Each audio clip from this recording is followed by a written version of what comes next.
Sabi nila mahirap at magas pumunta sa Bonifacio Global City or tinatawag nilang BGC. Kailangan mo daw mag-hire ng private car or mag-grab, mag-taxi or angkas para makarating dito.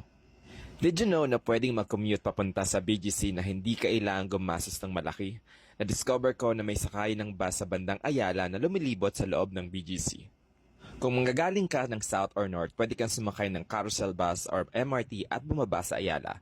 Tapos hanapin mo yung Telos Building at pumunta sa bandang Jollibee.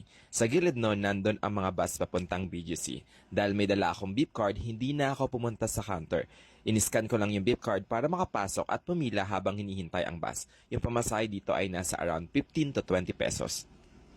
Ito pala yung mga ruta ng mga BGC bus. If di ka familiar sa lugar, you can ask sa mga driver na nakatambay doon. Sabihin mo lang kung saan ka pupunta or landmark na malapit sa pupuntahan mo. Sa aking paglalakbay, nakita ko pala itong kakaibang bus stop sa may Crescent Park West. Ito yung tinatawag nilang Carrier Cool Spot.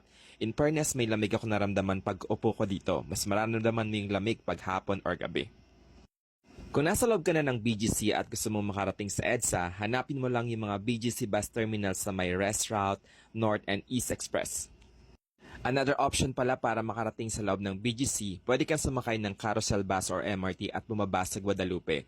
Then maglakad papuntang Jollibee, Guadalupe. Makikita mo doon yung mga shuttle bus at jeepney na papuntang Market at iba pang area ng BGC. Sana makatulong ang simpleng guide nito. Ingat sa paglalakbay.